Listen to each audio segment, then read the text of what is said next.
Bienvenidos a esta clase de herramientas de modelamiento UML. Mi nombre es Gabriel Flores Rosas y hoy vamos a estudiar el diagrama de clases.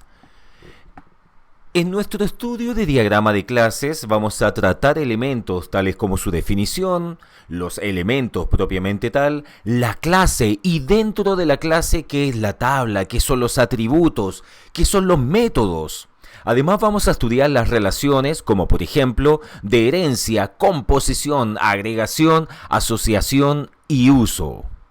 Entonces comencemos con nuestros diagramas de clases.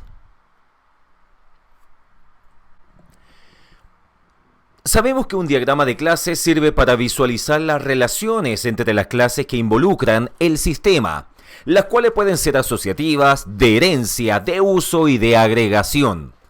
Ya que una clase es una descripción de conjunto de objetos que comparten los mismos atributos, operaciones, métodos, relaciones y semántica, mostrando un conjunto de elementos que son estáticos, tales como las clases y tipos, junto con sus contenidos y relaciones. Los elementos de una clase son presentados por Ecured, el año 2016, en una importante descripción de cada uno de ellos, lo cual se especifica a continuación. Un diagrama de clases, tal como vemos en pantalla, está compuesto por los siguientes elementos: clase, atributos, métodos y visibilidad. Relaciones, herencia, composición, agregación, asociación y uso. Ahora, una clase, ¿qué es? Una clase es la unidad básica que encapsula toda la información de un objeto, donde un objeto es una instancia de una clase. A través de ella podemos modelar el entorno en estudio, como por ejemplo una casa, un auto, una cuenta corriente, etc. Tal como vemos en la pantalla, las clases se representan por rectángulos que muestran el nombre de la clase y opcionalmente el nombre de las operaciones y atributos. Los compartimientos se usan para dividir el nombre de la clase, atributos y operaciones. Adicionalmente, las restricciones, valores iniciales y parámetros se pueden asignar a las clases. Entonces aquí vemos tres elementos: la cabecera, la parte estática y la parte dinámica. La cabecera es la parte donde está el nombre de la clase. La parte estática, a continuación, es aquella que no cambia y se mantiene cuando se usa una clase. Y finalmente, la parte dinámica es aquella que va cambiando en el tiempo y cuando los procesos utilizan la clase. Entonces a continuación vemos un ejemplo de diagrama de clases y aquí se pueden apreciar los siguientes elementos, como por ejemplo, existe una gran clase que se llama biblioteca y está en la parte superior del diagrama. Y este tiene asociado a dos métodos que se llaman cargar materiales y cargar persona. En la clase materia se encuentran dos subclases, que en este caso son libro y revista.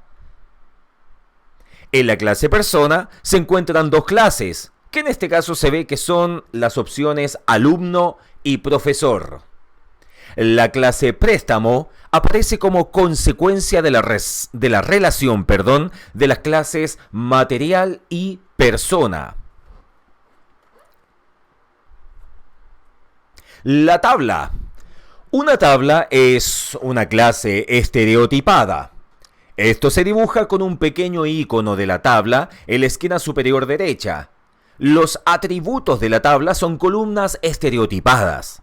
La mayoría de las tablas tendrán una clave primaria, siendo uno o más campos los que forman una combinación única usada para acceder a la tabla, más una operación de clave primaria que es PK. PK significa primary key, clave primaria estereotipada.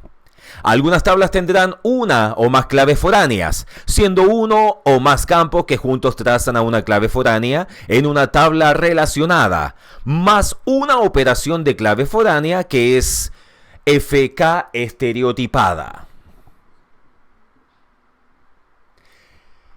Respecto a los atributos, estos atributos o características de una clase pueden ser de tres tipos: los que definen el grado de comunicación y visibilidad de ellos con el entorno.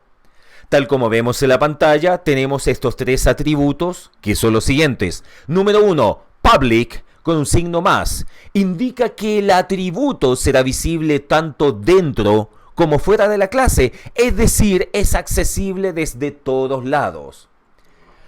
Número 2, private, que sale con un signo menos, indica que el atributo solo será accesible desde dentro de la clase. Solo sus métodos lo pueden accesar. Y tercero, tenemos la opción protect, que indica que el atributo no será accesible desde fuera de la clase, pero sí podrá ser accesado por métodos de la clase, además de las subclases que se deriven. En términos de métodos, estos métodos u operaciones de una clase son la forma como ésta interactúa con su entorno. Estos pueden tener las siguientes características. También pueden ser a nivel de public, private o protect.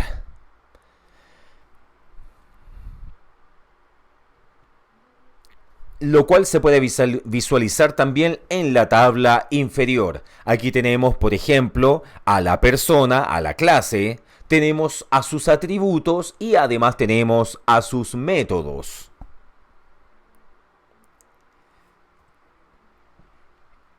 Respecto a las relaciones, y ahora que ya hemos definido el concepto de clase, es necesario explicar cómo se pueden interrelacionar dos o más clases, cada una con características y objetivos diferentes.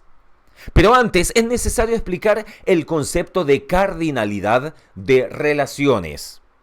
En UML, tal como vemos en la pantalla, la cardinalidad de las relaciones indica el grado y el nivel de dependencia.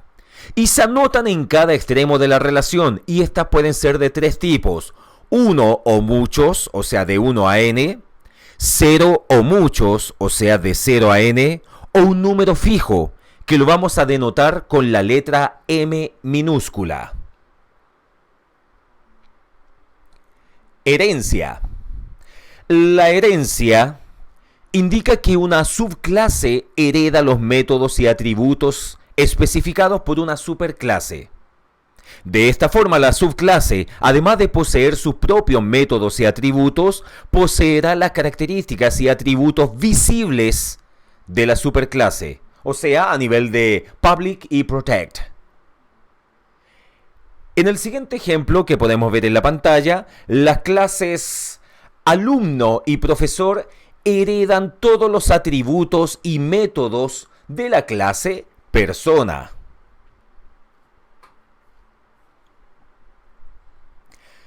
Composición. La composición es una forma fuerte de composición donde la vida de la clase contenida debe coincidir con la vida de la clase contenedor. No pueden ser compartidos por varios objetos compuestos. La supresión del objeto compuesto conlleva la supresión de los componentes.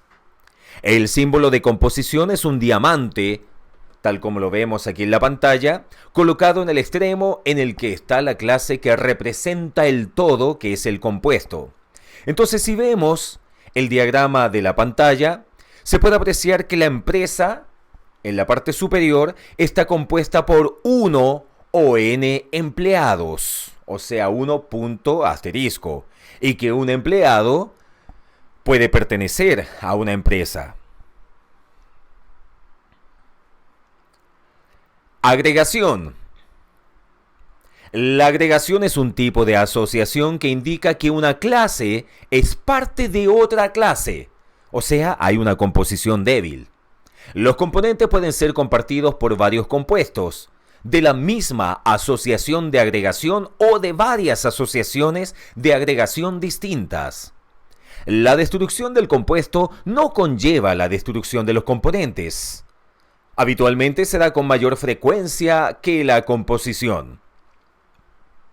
La agregación se representa en UML mediante un diamante de color blanco colocado en el extremo en el que está la clase que representa el todo.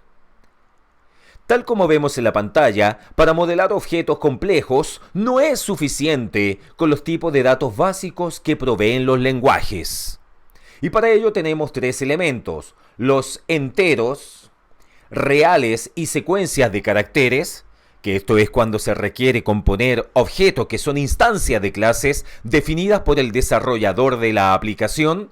Y tenemos dos posibilidades: por valor, que es un tipo de relación estática en donde el tiempo de vida del objeto incluido está condicionado por el tiempo de vida del que lo incluye.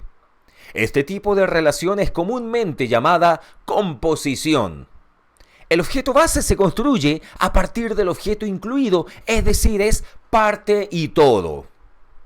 Y además tenemos por referencia, aquí en el extremo inferior de la pantalla, que es un tipo de relación dinámica en donde el tiempo de vida del objeto incluido es independiente del que lo incluye.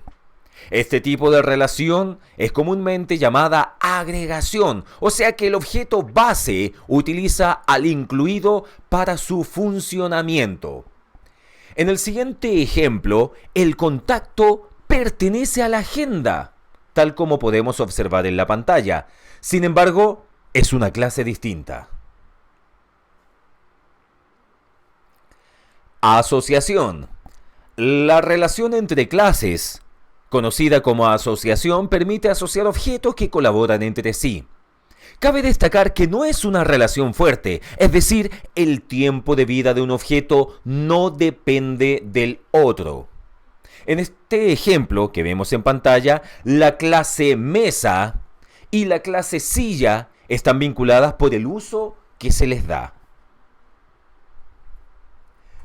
Finalmente tenemos el uso, también llamada relación de dependencia o instanciación.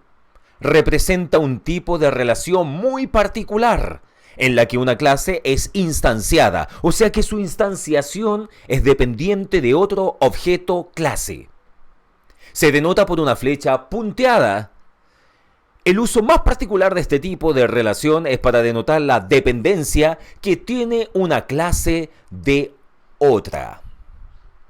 En este ejemplo, tal como se ve en la pantalla, se pueden ver las clases de un sistema de una universidad, donde una persona puede ser trabajador o puede ser estudiantes, y ambos se relacionan con la universidad, la cual tiene distintos departamentos donde se relacionan.